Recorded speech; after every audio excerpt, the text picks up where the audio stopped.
में हमारे पास गुजराती, मारवाड़ी, सिंधी जैसी कुछ कम्युनिटीज है जो बिजनेस में अपने झंडे गाड़ चुकी है। तो आइए इस वीडियो में हम मोहनीश पाबराई की बुक दी धंधो इन्वेस्टर से जानते हैं कि इन कम्युनिटीज के पास ऐसा कौन सा फॉर्मूला है जो बिजनेस में उन्हें इतना रिच बनाता है। आपने स्टॉक मार्केट में सुना होगा कि हाई रिटर्न चाहिए तो आपको हाई रिस्क लेना पड़ेगा, लेकिन गुजराती कुछ अलग सोचते हैं। उन्हें तलाश होती है एसिमेट्रिक अपॉर्चुनिटी वाले बिजनेस की, जिसमें अगर वो जीते तो बहुत फायदा हो और अगर फेल हो तो उनको कुछ खास फर्क ना पड़े, यानी कि heads I win, tail I don't lose much. और यही है क्लासिक धंधो स्टाइल। कि आप जानते हो, अमेरिका में रहने वाला गुजराती एक एवरेज अमेरिकन से भी ज्यादा कमाता है। अगर हम देखें तो यूएस की सिर्फ 1% पॉपुलेशन ही इंडियन है और इसी 1% में थोड़े से है गुजराती पटेल। लेकिन हैरान कर देने वाली बात यह है कि इतने थोड़े लोग ही अमेरिका के 50% से ज्यादा मॉडल बिजनेसेस के मालिक है। तो सबसे पहले जानते हैं कि पटेल्स अमेरिका पहुंचे कैसे और क्यों उन्होंने मॉडल बिजनेस को ही चुना। जैसे ज्यादातर लोग गांव से खेती छोड़कर शहर आते हैं, क्योंकि हर जनरेशन के बाद होने वाले जमीन के बंटवारे में एट दी एंड बहुत कम या ना के बराबर जमीन बचती है। और इसी रीजन से कुछ गुजराती पटेल्स का ग्रुप बिजनेस करने के लिए युगांडा चला गया और वहां उन्होंने बहुत अच्छा बिजनेस किया और अच्छी खासी वेल्थ भी बनाई। लेकिन तभी 1972 में युगांडा में एक डिक्टेटर पावर में आया, जिसने गुजराती पटेल्स की तरक्की देख के उनकी सारी दौलत छीन ली और उन्हें युगांडा से निकाल दिया। अब इस सिचुएशन में युगांडा से निकाल दिए पटेल्स को कोई नई जगह और बिजनेस की तलाश थी। इसलिए कुछ पटेल्स अपनी बची कुची वेल्थ लेकर यूके, कनाडा और अमेरिका में जाकर सेटल हो गए।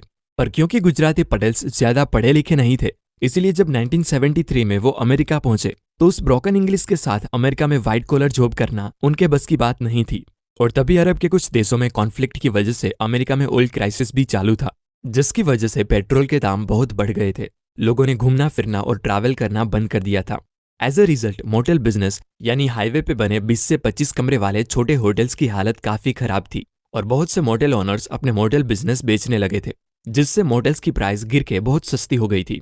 और जो मोटेल बिजनेस खरीदना चाहते थे, बैंक उनको 90% लोन दे रही थी। और युगांडा से निकालने के बाद पटेल्स के पास ना ही बहुत ज्यादा सेविंग थी और ना ही रहने के लिए घर। तो इन गुजराती पटेल्स ने 90% लोन बैंक से लेकर और अपनी बची कुची सेविंग्स का डाउन पेमेंट करके मोटेल खरीदे। उनको पता था कि ये प्रॉब्लम टेम्पररी है, थोड़े टाइम बाद जब मार्केट की हवा बदलेगी तो सब फिर से नॉर्मल हो जाएगा। पटेल्स के पास रहने के लिए घर नहीं था, तो मॉडल के एक कमरे में उनकी फैमिली रहती और मॉडल के स्टाफ को निकाल के वो घर के फैमिली मेंबर्स ही मॉडल का कामकाज करने लगे। तो इस तरह उन्होंने मॉडल बिजनेस को एक लो कॉस्ट बिजनेस में कन्वर्ट कर दिया ताकि वो इस क्राइसिस में सर्वाइव कर सके। फाइनली ऑयल क्राइसिस खत्म हो गए और मॉडल से पटेल्स को अच्छा खासा प्रॉफिट होने लगा और देखते ही देखते वो मॉडल बिजनेस के मालिक बन गए। ये स्टोरी बहुत ही इंपॉर्टेंट है धंधो फ्रेमवर्क समझने के लिए। तो आइए समझते हैं क्लासिक धंधो फ्रेमवर्क के वो 6 रूल्स जिन्हें फॉलो करके गुजराती और मारवाड़ी कम्युनिटीज इतनी रिच बनती है। Rule number 1, buy existing business. जैसा कि हम सब जानते हैं कि किसी भी बिजनेस को स्टार्ट करने में बहुत टाइम लगता है और इतने एफर्ट लगाने के बाद भी ये जरूरी नहीं कि आपको उस बिजनेस में अच्छा प्रॉफिट हो। इसीलिए पटेल्स ने एग्जिस्टिंग मॉडल बिजनेस को ही खरीदा। वो इनोवेशन करने नहीं गए, क्योंकि इनोवेशन करने से पहले जरूरी है कि आपके पास थोड़ा बहुत कैपिटल हो, जिससे आपने लगाए पैसे डूब जाए तब भी आपको कुछ खास फर्क ना पड़े। यानी नई नई कंपनी के स्टॉक खरीदने से बेहतर है आप उस कंपनी में इन्वेस्ट करें जो कंपनी सालों से एग्जिस्ट करती हो, जिनकी मार्केट में अच्छी पोजीशन हो और जिनका बिजनेस मॉडल सही तरीके से काम कर रहा हो। Rule number 2, buy businesses with ultra slow rate of change. Warren Buffett कहते हैं कि change is enemy of investment. इसीलिए हमें ऐसे बिजनेस में इन्वेस्ट करना चाहिए जिसका रेट ऑफ चेंज बहुत ही स्लो हो। फॉर एग्जाम्पल कोका कोला और मैकडोनाल्ड्स आज से 20 साल पहले थे, आज भी है और बहुत ज्यादा चांसेस है कि आने वाले 20 साल के बाद भी वो मौजूद होंगे। लेकिन दूसरी तरफ अगर हम बात करें टिकटॉक, फेसबुक, नेटफ्लिक्स जैसी टेक्नोलॉजी कंपनी की, तो उनका कुछ कहा नहीं जा सकता, क्योंकि टेक्नोलॉजी कंपनी का रेट ऑफ चेंज बहुत हाई होता है। आज से 20 साल पहले हम ऑरकुट और याहू यूज करते थे, आज हम फेसबुक यूज करते हैं। क्या पता आने वाले सालों में गवर्नमेंट पॉलिसीज चेंज हो जाए जिससे कोई और प्लेटफॉर्म बूम में आए। इसीलिए अपना कैपिटल उसी कंपनी में इन्वेस्ट करो जिसमें रातों रात चेंजेस होने के चांसेस ना के बराबर हो, क्योंकि इन्वेस्टमेंट का फर्स्ट रूल है safety of capital. Rule number 3, focus on arbitrage.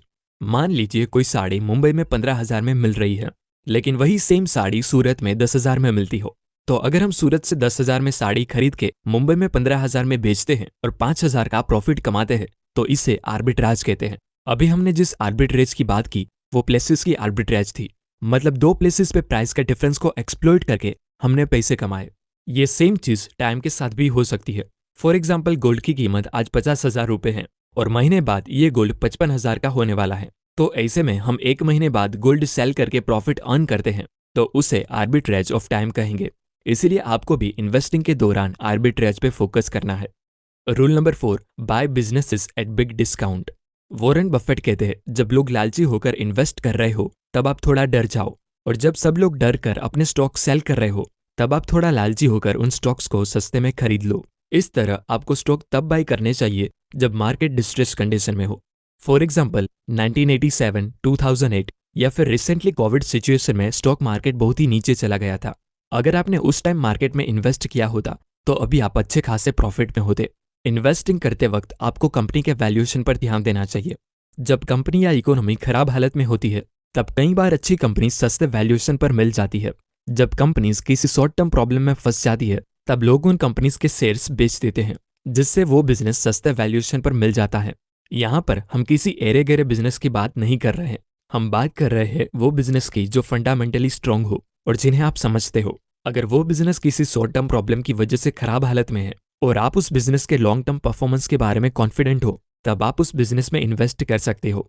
एक बात याद रखो, इन्वेस्टमेंट या बिजनेस में मिलने वाले रिटर्न्स आप कितने ज्यादा मार्जिन से स्टॉक बेच रहे हो उस पे नहीं, लेकिन कितने ज्यादा डिस्काउंट पे स्टॉक खरीद रहे हो उस पे डिपेंड करता है। फॉर एग्जाम्पल, किसी प्रॉपर्टी का प्राइस अगर 1 करोड़ रुपीस है और उसे आप 80 लाख में खरीद रहे हो तो बाय करते टाइम ही आपका 20 लाख का प्रॉफिट हो गया। Rule number 5, buy businesses with मॉट।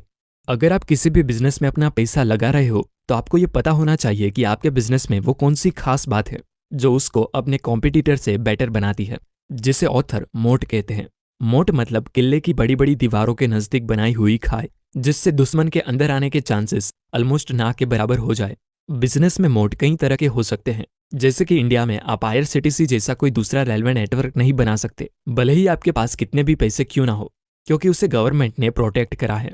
Example के तौर पे आपकी किराना स्टोर है तो कोई भी आके आपके स्टोर के सामने दूसरी स्टोर खोल सकता है, क्योंकि उस पे गवर्नमेंट का कोई कंट्रोल नहीं है। लेकिन अगर आपकी कंपनी सिविल एक्सप्लोजिव माने गोला बारूद बनाती हो तो कोई भी एरा गेरा आके बम बनाने की फैक्ट्री नहीं लगा सकता, क्योंकि गवर्नमेंट ने कुछ ही कंपनीज को इसका लाइसेंस दिया हुआ है और ऑलमोस्ट ना के बराबर चांसेस है कि वो किसी नई कंपनी को बम बनाने की परमिशन दे। तो एक तरह गवर्नमेंट कुछ इंडस्ट्रीज को कंपटीशन से बचाती है और मोट की तरह काम करती है। ब्रांड इमेज, पैटेंट और डिस्ट्रीब्यूशन नेटवर्क भी एक तरह के मोट ही है। जैसे कोई नई कंपनी के हैंड सैनिटाइजर कुछ खास नहीं बिकेंगे, लेकिन वही हैंड सैनिटाइजर अगर रैकेट अपने ब्रांड डेटोल के अंडर बेचे तो खूब बिकेंगे, क्योंकि उनके पास पहले से ही ब्रांड इमेज का मोट है और कोई नई कंपनी के लिए उसे तोड़ना मुश्किल होगा। तो कोई भी शेयर खरीदने से पहले आप खुद से पूछिए कि क्या आपकी कंपनी के पास कोई कॉम्पिटिटिव एडवांटेज है भी या नहीं। Rule number 6, bet heavily when odds are in your favour. चलो एक बेट लगाते हैं, हेड्स आया तो आपके पैसे डबल हो जाएंगे और अगर टेल आया तो आपने लगाए पैसे 0 हो जाएंगे। इस सिचुएशन में आप सिंगल बेट पे कितने पैसे लगाओगे? ऑथर ने एक फॉर्मूला बताया है जिसे कैली फॉर्मूला कहते हैं, जिसके हिसाब से इस सिचुएशन में आपको 20% पैसे सिंगल बेट पे लगाने चाहिए। कैली फॉर्मूला के हिसाब से जब भी आपकी प्रॉफिट होने की प्रोबेबिलिटी ज्यादा हो तब आपको दबा के इन्वेस्ट करना है। पटेल्स की बात करें तो जब उन्होंने मॉडल्स खरीदे तब उन्होंने सिर्फ 10% ही डाउन पेमेंट दिया था और बाकी का 90% पैसा बैंक का था। अगर उनका बिजनेस फेल हो जाता तो ज्यादा से ज्यादा उनका क्या नुकसान होता, बस उनका थोड़ा डाउन पेमेंट ही तो जाता, क्योंकि उसके अलावा उनके पास खोने को कुछ था ही नहीं।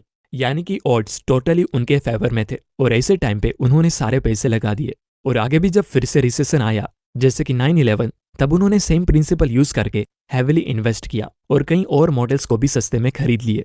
यानी कि हर बार डाउन साइड बहुत कम था और अप साइड बहुत ज्यादा। इन्वेस्ट करते टाइम आपको भी ऐसा ही करना है और तब तक पैसे नहीं लगाने जब तक डील टोटली आपके फेवर में ना हो। इसका मतलब है जब आपको पता हो कि ये स्टॉक आपको इंट्रिंसिक वैल्यू से बहुत सस्ते में मिल रहा है तब आपको जम के इन्वेस्ट करना है। यानी कि heads I win, tail I don't lose much mindset and that's nothing but classic धंधो। तो ये थे वो 6 प्रिंसिपल्स जिन्हें गुजराती और मारवाड़ी लोग फॉलो करके अपनी वेल्थ बढ़ाते रहते हैं। दोस्तों, ये सारी बातें मैंने मोहनीश पाबराई की बुक दी धंधो इन्वेस्टर से सीखी है। ये बुक वैल्यू इन्वेस्टर के लिए बहुत अच्छी बुक है।